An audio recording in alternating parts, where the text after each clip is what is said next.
మహాజ్ఞాన సంపన్నులు తపోనిష్ఠులైన ఋషులకు మునులకు నిలయము పుణ్యప్రదమైన నైమిషారణ్యము.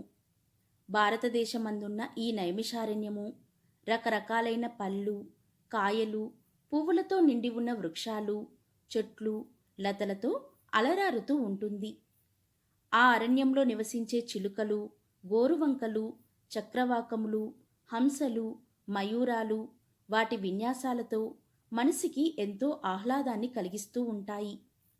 దానికి తోడు సహజ వైరం కలిగిన పశుపక్షాది మృగాలు కూడా తమ సహజ వైరాన్ని వదిలిపెట్టి పరస్పరం స్నేహంతో కలిసిమెలిసి తిరుగాడుతూ ఉంటాయి.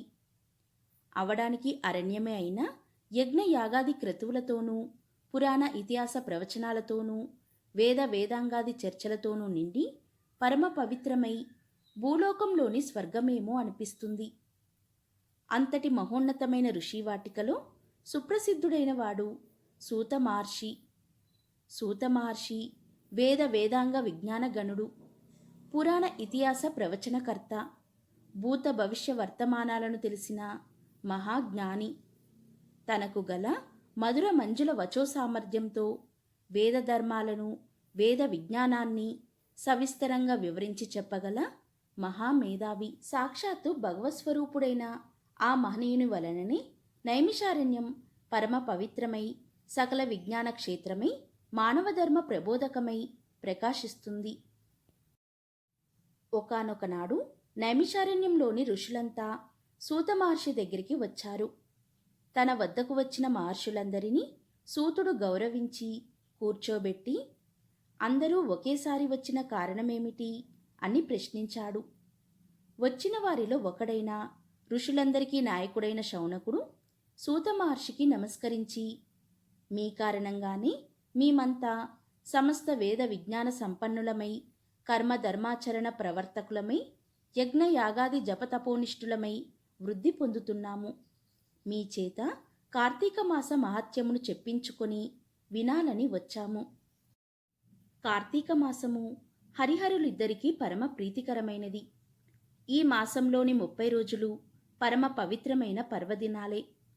ఈ మాసంలో చేసిన స్నాన, జప, తప, దానాలకు అపారమైన ఫలసిద్ధి లభిస్తుందని విన్నాము. అంతటి విశిష్టమైన కార్తీక మాస వైభవానంతటినీ సమస్త విశేషాలతో సవివరంగా వినిపించి మమ్మల్ని కృతార్థులను చెయ్యవలసింది అని సవినయంగా ప్రార్థించాడు. అప్పుడు సూతుడు, మునిజన శ్రేష్ఠులారా, మీ కోరిక పరమ ఆమోదకరము. మీరన్నట్లే కార్తీక మాసము అత్యంత పుణ్యప్రదమైనది. ఈ మాసం కేవలం హరిహరులకు మాత్రమే కాదు, సమస్త దేవతలకు ప్రీతిపాత్రమైనది. ప్రతి మాసంలో ఏదో ఒకరోజు పర్వదినం ఉంటుంది. కానీ ఈ కార్తీక మాసంలో 9 రోజులు పర్వదినాలే. ఈ మాసం ధర్మ కార్యాచరణలకు, నియమనిష్ఠులకు నిలయము. ఈ కార్తీక మాస మహత్యం విన్నవారికి పుణ్యగతులు లభిస్తాయి. ఈ మాసంలో కర్మసాక్షి అయిన సూర్యభగవానుడు తులారాశిలో సంచరిస్తుంటాడు.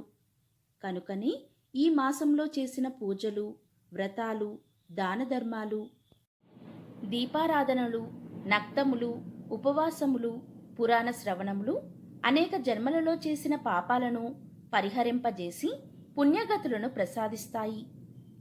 అభిష్టసిద్ధి లభించి జీవితం సుఖమయమై సాగిపోతుంటుంది. ఇహపరలోకాలలో ఉత్తములై వర్ధిల్లుతారు. మానవ శ్రేయాభిలాషులై తరించే మీకు ఈ పురాణాన్ని వినిపించడం వలన నేను ఉత్తమగతిని పొందుతాను అని అన్నాడు. వశిష్ఠ మహాముని జనక మహారాజుకు కార్తీక పురాణం చెప్పుట. మహామునులారా, ఈ కార్తీక పురాణమును గురించి స్కాంద పురాణంలో ఉంటుంది.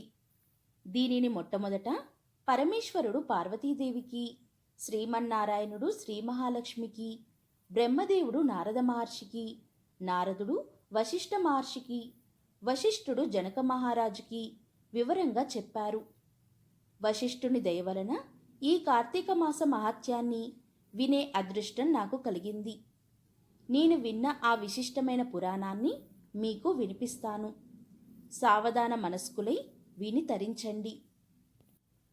ఒకనాటి పవిత్ర దినాన వశిష్ఠ మహర్షి మిథిలా నగరానికి వచ్చి జనక మహారాజు దగ్గరికి వెళ్ళాడు.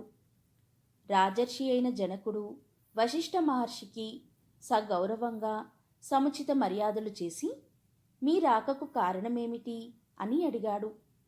అందుకు వశిష్ఠుడు, జనకరాజా, నేను సిద్ధాశ్రమంలో యాగం చెయ్యాలని సంకల్పించిన యాగానికి నీ సహాయం అడుగుదామని వచ్చాను అని అన్నాడు. దానికి జనకుడు, మహర్షి, మీ యాగానికి కావలసిన ధనాన్ని, అనేక విధాలైన సంభారములను అన్నింటినీ మీ కోరికననుసరించి మీకు సమర్పిస్తాను. నాకు, నా సంపదలకు ఇంతకంటే గొప్ప ప్రయోజనం ఏముంటుంది అంటూ వినయంగా అంగీకరించాడు. మునిజన శ్రేష్ఠుడవైన ఓ వశిష్ఠ మహర్షి, నాకు చాలా కాలం నుండి ధర్మార్థ కామ మోక్ష ప్రదాయకమైన సర్వపాపహరమైన కార్తీక మాస మహాత్యాన్ని వినాలని కోరిక. కనుక నా యందు అనుగ్రహం ఉంచి కార్తీక పురాణాన్ని వినిపించి నన్ను కృతార్థుణ్ణి చెయ్యమని ప్రార్థించాడు.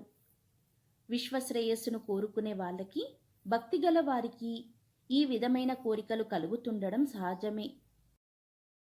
కార్తీక మాసం 30 రోజులు పుణ్యప్రధానమైనవే.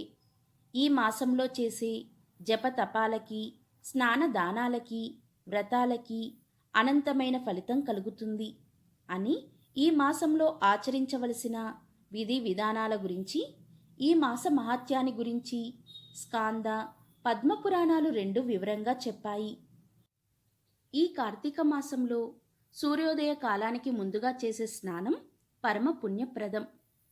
ఈ మాసంలో గంగానది సమస్త నదీ జలాలలోనూ, కాలువలు, చెరువులు మొదలైన జలాశయాలన్నింటిలోనూ అంతర్లీనంగా ప్రవహిస్తూ ఉంటుంది.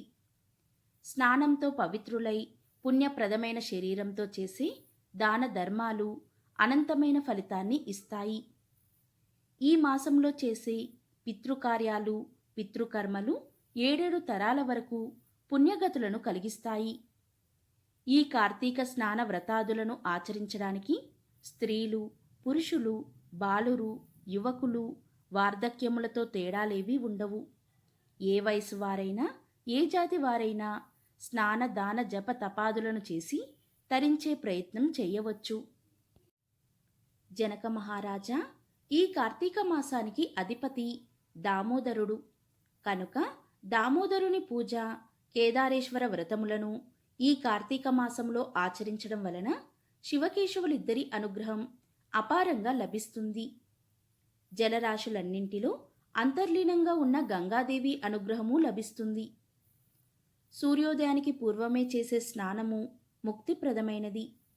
మనం కార్తీకంలో చేయవలసిన దాన ధర్మాలు, సంధ్యా వందనాది నిత్యకర్మలు, తర్పణాలు, దీపారాధనలు, దీపదానాలు, వనభోజనాలు, సమారాధనలు, సోమవార వ్రతాలు, కార్తీక పూర్ణిమ నోము ఇవన్నీ కేవలం పుణ్యమును ప్రసాదించడం మాత్రమే కాక, శరీరానికి తేజస్సును, శక్తిని, మేధస్సును, మనసుకు శాంతిని, స్థిరత్వాన్ని, స్థిమితాన్ని, సంపదలను కూడా కలిగిస్తాయి.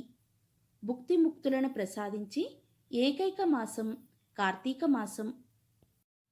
ఈ కార్తీక మాసంలో ఏకభుక్తం అంటే ఒక పూట ఉదయం మాత్రమే భోజనం చేసి ఉండడం, నక్తం అంటే ఉదయమంతా ఉపవాసం ఉండి సాయంత్రం నక్షత్ర దర్శనం అయిన తర్వాత భోజనం చేయడం, సోమవారాలు, పూర్ణిమ, ఏకాదశులు మొదలైన రోజులలో చేసే ఉపవాసాలు మోక్షప్రదాలు. పూర్తిగా ఉపవాసం చేస్తూ సంధ్యా సమయంలో తీర్థప్రసాదాలను స్వీకరించడం, ఉపవాసం చేయడం అనేది పుణ్యముక్తి ప్రదాలు. వారంతట వారుగా ఇతరులు పెట్టిన దానిని మాత్రమే భుజిస్తూ నిత్యం జపం, తపం, పురాణ పఠనం, దీపారాధన చేయడం, క్షేత్ర సందర్శనం మొదలైన వాటన్నిటినీ భక్తి శ్రద్ధలతో చేయడం ఆయురారోగ్యదాయకమే కాక మోక్షకారకం కూడా. ఈ దీక్షతో కార్తీక సోమవార వ్రతం చేసిన ఫలితం లభిస్తుంది.